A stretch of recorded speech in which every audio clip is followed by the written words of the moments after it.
Parazitlarni 3 kun ichida qanday qilib yo'qotish mumkinligini bilarmidingiz? Parazitlar kam uchraydi deb o'ylaysizmi? Adashasiz. Har ikkinchi odamda ularni o'z ichida olib yurar ekan va ular sizni kuchingizni, vitaminlaringizni, salomatligingizni o'g'irlab yurar ekan.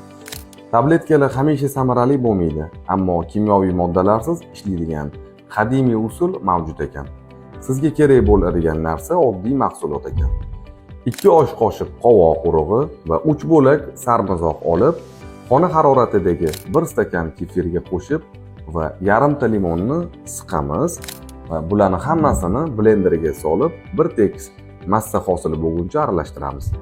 Shunda bir ichimlik hosil bo'lib, uni 3 kun davomida har kuni uyqudan 2 soat oldin 1 stakan ichish kerak bo'ladi.